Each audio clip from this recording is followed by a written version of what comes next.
The TJ Hockenson trade made a rupture in the Lions community. So in this video, I wanted to talk about the ramifications of this trade.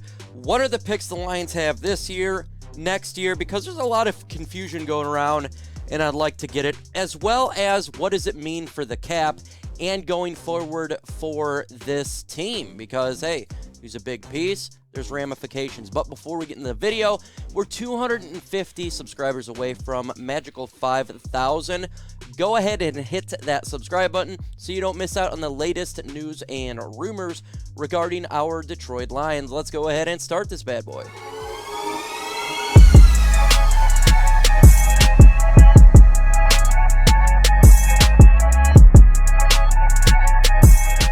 Unless you're living under a landfill, you know that the Detroit Lions traded TJ Hockenson yesterday to the Minnesota Vikings. A lot of reactions of what the frick did we do here?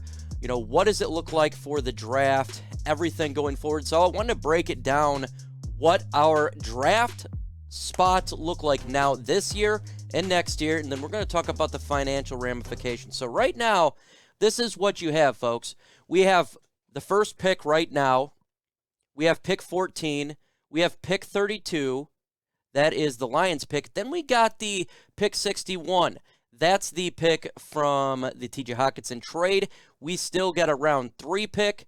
Round 5. We don't have round 4 no more. That went to the Vikings. And 2 round 6s. So we still got a lot of picks there. A lot of high draft picks. Yes, we lose pick 4 in the round 4, but we picked up a higher draft pick. And generally, like if you look at the round 2 pick and round 3, they're damn near right next to each other. So that's solid. And personally, this is what I think is they're going to use this probably to trade up back into the first round, use round 2 pick that we have there that we picked up and move up into round 1 where you end up probably having 3 first round picks. What about next year's draft, 2024? So we still have our first round pick, our normal one. We still have the Lions second round pick and third round pick. Now we got the Vikings third round pick for that year. We don't have a fourth round / fifth round. It's going to be a conditional draft pick here. So whatever one that they have is not going to be there, but we have our own fifth round pick.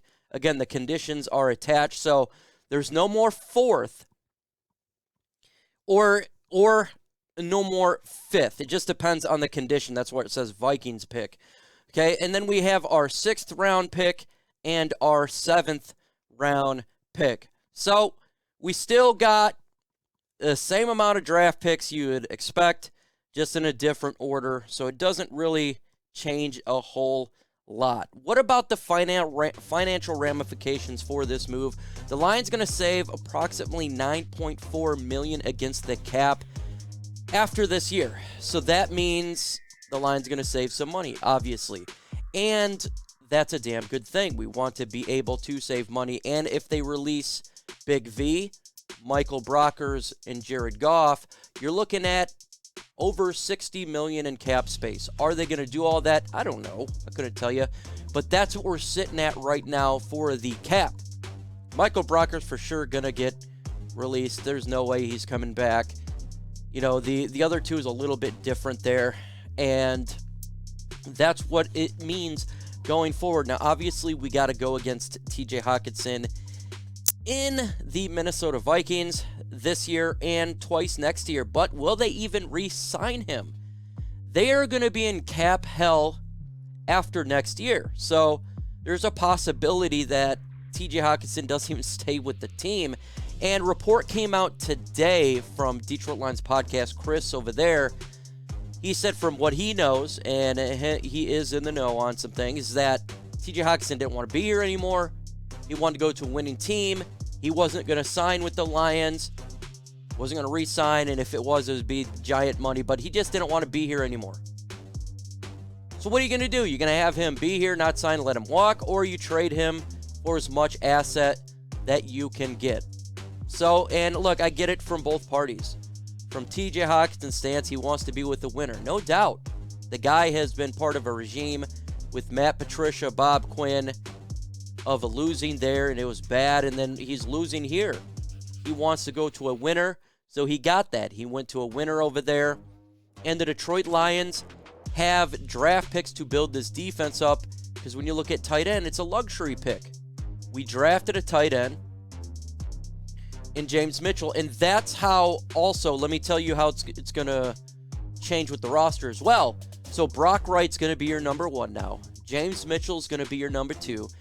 Shane Zylstra will probably be your number 3. We also keep forgetting to talk about Jason Kabinda, who also kind of plays tight end, fullback, running back, kind of all-around guy that Dan Campbell does like. So he's going to be in the mix as well.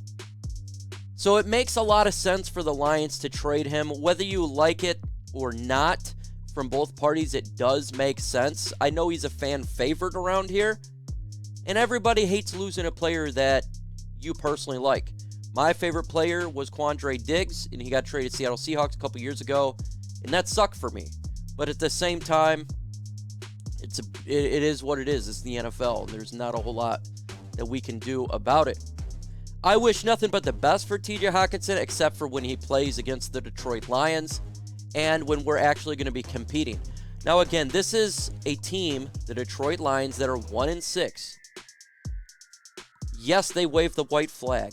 This season is done. If you think we're going to compete for a playoff spot, that's not happening. This is waving the white flag that this season's over, but it doesn't mean there's things that we cannot pay attention to, folks.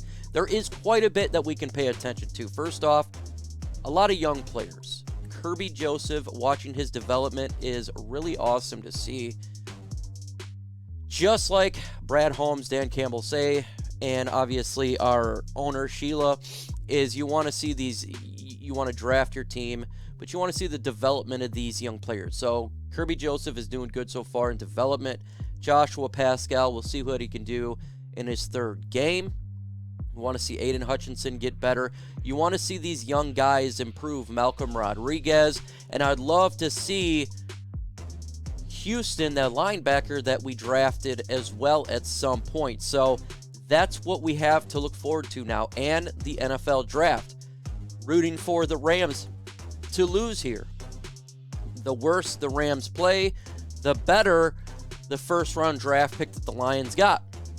Again, we're sitting at pick 14, and that's fantastic. But if they keep losing, we, in theory, could have 2 top 10 draft picks. If you have 2 top 10 draft picks, it's hard to fail on that. It is really hard. And again, like I was saying, you could take 2 second-round picks, move up into the first round. We've seen how aggressive Brad Holmes is. He's an aggressive GM. He will make trades. We can come out of this draft with a lot of starters, and not just starters, but quality players that have an impact. I was talking to Herman Moore, and he says, when you come to Detroit, what we need is players that are A players. They are guys who make an impact. We have, right now, B and C players. We don't have that many impact players. Really don't have a whole lot. Truly don't. We need to get those impact players. I call them blue chippers. You need to get those blue chip players. We have an opportunity to get those blue chip players. And it sucks that we're talking draft. It sucks that we're not talking about wins. I am frustrated as much as you are frustrated. But the reality is we are 1-6, and there's nothing we can do about it. We just got to improve this roster and improve this team. Got to go into free agency. You got to cover some of these holes and sign some players. I'm not a guy who builds through free agency, but I think you do have to be looking for 2 players at least on defense that's going to make an immediate impact in free agency. I think you really do. That's how bad this defense is. I'm not too worried about tight end position. Losing Hockenson, we really didn't even use him that much, and that's not T.J. Hockenson's fault. It's more of a scheme issue. That's more of a Ben Johnson. I think we covet more wide receiver over tight end, and soon we're going to have a really good wide receiver available in Jamison Williams, who we traded up for. This is a long-term rebuild, tear down, and it stinks. But there's nothing that we can do about it except for right now, I guess, be upset or embrace the suck. Either way, that's what's going to be taking place. Will Jameson Williams play this year? Again, like I heard, was Thanksgiving. But maybe if they're really wanting to tank, and let's admit, this could be a tank job. 100% tank job. If that is the case, then why would you even play Jameson Williams this year? That is if you're Brad Holmes. Look, I don't think Dan Campbell's trying to tank at all. I think he wants to win. I think you can see it's affecting him. The players, it's affecting them. But they're not in the front office. The front office thinking, man, I want to get my quarterback. I want to get the best players for this roster going forward because this year is waste. It's absolutely gone. I want to get better. We'll see. We got games to go. It's going to be difficult. It really is. And this is going to be a long season. We got 10 games left. That's 2.5 months of dealing with this. And then we can finally look to upgrade the roster when the new league year starts and free agency and the draft. We just got to get through this misery right now. We truly do. And it sucks. I'm not a one who likes to be patient. That is not a word I like to use in my vocabulary. And I guess it's going through the 5 stages of grief, being a Lions fan. I already accepted it all. Let me know what you guys think, folks.